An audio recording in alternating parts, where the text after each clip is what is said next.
House wife हैं और सिलाई का काम कैसे शुरू करें अभी तक ये सोच रही हैं तो शुरू कर दीजिए छोटी मशीन से ही। तो अस्सलाम वालेकुम, कैसे हैं आप सब। आज मैं आपको बताऊंगी कि छोटी सी मशीन से हम सिलाई में का काम कैसे शुरू कर सकते हैं और हमारे सिलाई में क्या क्या परेशानियां क्या क्या प्रॉब्लम्स आती हैं। सबसे मेन प्रॉब्लम होती है अल्ट्रेशन। अगर हमें वो सही करनी आती है ना तो फिर तो कस्टमर कहीं जाने वाले नहीं हैं। सबसे पहले आप ये समझ लीजिए। तो अल्ट्रेशन जो है ये मेरी है ये कि ना, ये जो इन्होंने कमीज़ दी थी ना, ये वाइट वाली, ये फिटिंग करने के लिए दिया। इन्होंने कमीज़ का नाप भेजा था, उससे 2 इंच लूज़ रखनी थी, तो मैंने वही काम करा, 2 इंच इधर से लूज़ रख दी, 2 इंच इधर से लूज़ रख दी। तो पता चला कि वो लूज़ हो रही है तो फिटिंग करी। लेकिन मैंने फिर उनकी बॉडी मेजरमेंट लेके पर्पल कलर के जो आपको सूट अभी दिखेगा ना, वो मैंने फिटिंग का उनकी बॉडी की फिटिंग के हिसाब से ही फिटिंग करी, तो उनके वो टाइट हो गया। अब मैंने लूज़ करा तो ये वाइट वाले के हिसाब से आने लगा। अभी वाइट वाले की मैंने कोई अल्ट्रेशन नहीं करी क्योंकि मुझे पर्पल वाला बेच कर देखना था कि उसकी फ़िटिंग सही आएगी, फिर उसके हिसाब से वाइट वाले की फ़िटिंग कर दूँगी क्योंकि वो अल्ट्रेशन के लिए आया था ना, तो इसलिए मैंने वो ये वाला सी के भेज दिया। तो इसकी भी अल्ट्रेशन आ गई कि इसको भी इसकी फ़िटिंग लूज़ करनी है। तो कन्फ्यूज़न मेरे माइंड में ये है कि वाइट वाली और पर्पल वाली की अल्ट्रेशन जब मैंने ठीक करी, उसको लूज़ कर दिया, तो वाइट और पर्पल बिल्कुल बराबर हो गई। जिससे मुझे ये कन्फ्यूज़न हो गई कि वाइट वाली की फ़िटिंग करूँ नहीं करूँ, क्योंकि ये तो फ़िटिंग करने के लिए आई है और इनकी अल्ट्रेशन करिए तो पर्पल वाले की करिए तो वो लूज़ हो गई है। उसको लूज़ कराए तो वो बिल्कुल बराबर आ रही हैं दोनों कमीज़ें। तो मेरे दिमाग में ये आया, हाफ इंच फ़िटिंग करके दोनों की भेजती हूँ। लूज़ करने के बाद पर्पल वाली, फिर मैंने कहा हाफ इंच दोनों की फिटिंग करके भेजती हूँ, बाकी देखा जाएगा। आपका क्या सजेशन है कमेंट में ज़रूर बताइए, क्या मैंने ये काम सही करा है। तो समझ ही गए होंगे आप। तो ऐसे ऐसे हमारे पास अल्ट्रेशन के सूट आ जाते हैं। और कपड़े की बात होती है, मेन होती है कपड़े की बात। आपके पास जॉर्जेट के कपड़े की फ़िटिंग अलग आएगी, कॉटन के कपड़े की फ़िटिंग अलग आएगी, ऑर्गेन्जा की अलग आएगी और नेट की अलग आएगी। हर चीज़ की फ़िटिंग अलग होती है। जैसे लाइनिंग हम कॉटन की लगा लेते हैं ना, तो उसकी फ़िटिंग अलग होती है। और अगर हम साटन या सिंटोन या कोई भी कपड़ा की लाइनिंग लगा लेते हैं ना, उसकी फ़िटिंग अलग ही होती है।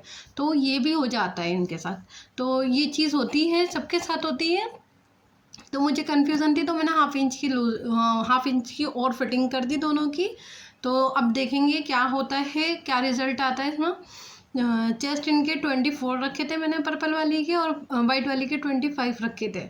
तो 24 फिटिंग आ रही थी, तो इसकी 25 ही कर दी मैंने। और वाइट वाले की 25 रहने दी थी, लेकिन अब मैंने सोचा कि हाफ इंच ही कर दूँगी, 24.5 हो जाएंगे, यानी कि हाफ 24 हो जाएंगे, ठीक है ना। तो ये हो गया था। तो अल्ट्रेशन से कभी ना घबराएं, उसको ठीक करना आपको आना चाहिए। उसमें दिमाग लगाएं कि अगर गले में से झोल आ रहा है या पीछे झोल आ रहा है, बिल्कुल अगर उसमें हमने काम कर लिया ना तो वो बहुत बेहतर है। ये थी सिलाई में आने वाली परेशानियाँ, जो छोटी छोटी परेशानियाँ आती हैं जिससे हमारा कस्टमर दूर चले जाता है। उसको आराम से बात करनी है कि भाई हम सही कर देंगे, आपका सूट ख़राब नहीं हुआ, सही कर देंगे, आपको जैसा नाप चाहिए ना वैसे हम करके देंगे।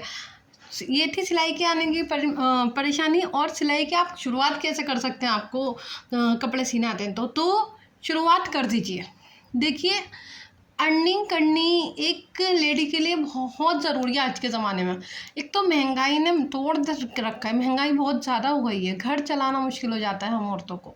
तो जो हस्बैंड है उनकी कमाई से घर नहीं चल रहा है, चाहे गवर्नमेंट में बच्चे स्कूल पढ़ रहे हो या प्राइवेट में स्कूल पढ़ रहे हो, चाहे आपकी अर्निंग कितनी हो जाए।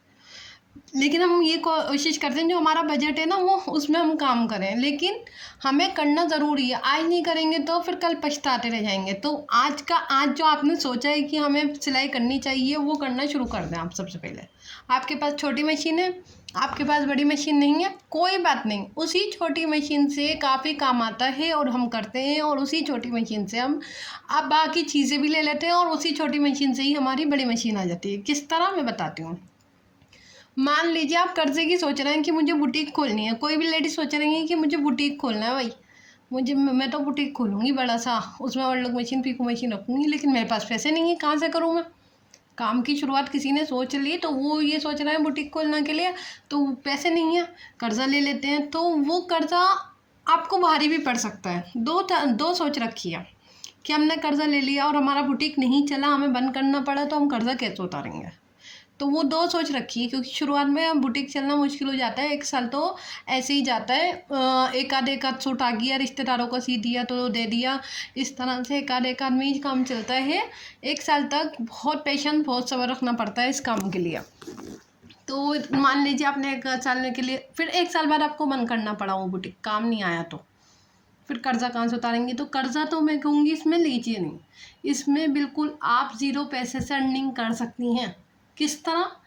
आपने सूट लिया, आपने पड़ोस में, आसपास पड़ोस में बोला कि मैं सूट सीती हूँ, छोटी मशीन से आपने शुरुआत करनी है। 1 गिट्टी और थोड़ी बुकरम, इसमें 100-50 रुपये आप खर्च कर लें। उसमें खर्च कर लिया हमने पैसे, सूट सीना शुरू करा, वो पैसे आए, उसके लिए उससे हमने थोड़ा सिलाई का जो गिट्टी वगैरह है सब चीज़ें बुकरम वगैरह लेनी शुरू करी। उससे फिर आप छोटी मशीन से ही आप काम करते जाइए, सामान लाते जाइए, जोड़ते जाइए, पैसे भी निकालिए। आपको बुटीक खोलना है ना, उसके लिए पैसे भी निकालने पड़ेंगे। ऐसे करते करते देखिए, मुश्किलें सबके साथ आती हैं, परेशानियां सबके साथ आती हैं, कोई एकदम कामयाबी की सीढ़ी पे नहीं चढ़ जाता।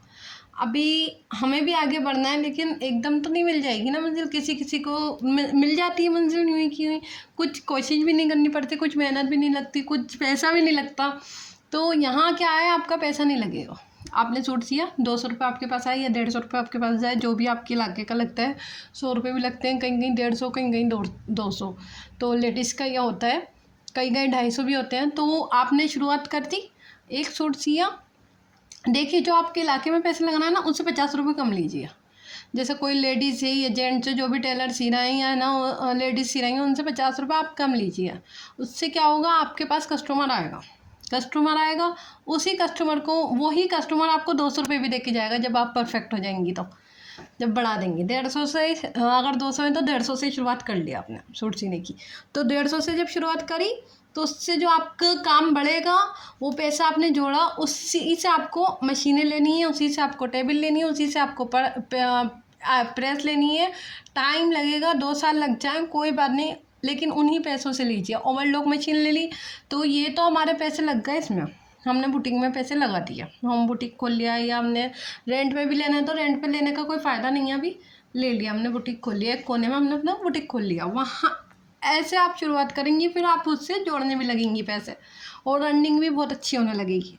तो सोच ऐसी रखिए कि हम इसी से कमाएं और इसी में लगा दें, और इसी से अपने ऊपर भी खर्च करें, इसी को ही जोड़ें। तो ऐसी सोच रखी है। मैं सोचती थी किसी से कर्जा ले लूँ, बड़ी मशीन ले लूँ, क्योंकि मेरा भी मन था कि झुग्गी मशीन लेनी है, वाइट वाली। तो मेरे हस्बैंड ने एक दिन कहा कि जो तुम कमा रही हो, जो हम काम करेंगे, उसी को पैसे जोड़ के उसी से हम लेंगे। तो मैंने नेफ्टा डाल दिया था, तो नेफ्टा फिर मैंने 5वां 6वां नेफ्टा लिया और मैं जैक की मशीन लेकर आ गई। तो उससे क्या हुआ कि हमारा जो नेफ्टा डाला ना, हमने उसी से लेकर आ गई, और अभी भी मेरा नेफ्टा वो चल रहा है। तो ऐसे हम नेफ्टा, आपको पता ही है, लॉटरी जो डालते हैं, जैसे 1000 रुपये महीने की डाल ली, 500 रुपये महीने की डाल ली, तो उससे वो पैसे जुड़ता है, वो हमें जब चाहिए होता है हम निकाल लेते हैं, और हमारा महीना जाता रहता है। तो उससे बहुत फ़ायदा हो जाता है हमें। हमारे यहाँ डलती हैं ये वाली चीज़ें, जो नेफ्टा होता है। जैसे 12 महीने का नेफ्टा हो गया तो 12,000 रुपये हमें मिल जाएंगे, 1,000 रुपये महीने। तो फिर नेफ्टा डाला, फिर मशीन ले ली। सबसे पहले तो मैंने अम्ब्रेला मशीन ली थी। हाँ, मैं आपको बता दूँ, ये तो अभी की बात है, 6-7 महीने पुरानी। सबसे पहले मैंने अम्ब्रेला मशीन ली थी। देखिए, अगर आपके बिजली नहीं आती ना, तो अम्ब्रेला मशीन ठीक है कि वो हाफ पैर से चल जाती है, ये झुकी मशीन में फ़ायदा नहीं है। लेकिन अगर सही आती है, लाइट वगैरह सही है, तो झुकी मशीन ही लीजिएगा आप, चाहे देर हो जाए कोई बात नहीं, क्योंकि जो उसमें काम होता है ना झुकी मशीन में, वो और कोई मशीन में नहीं होता है।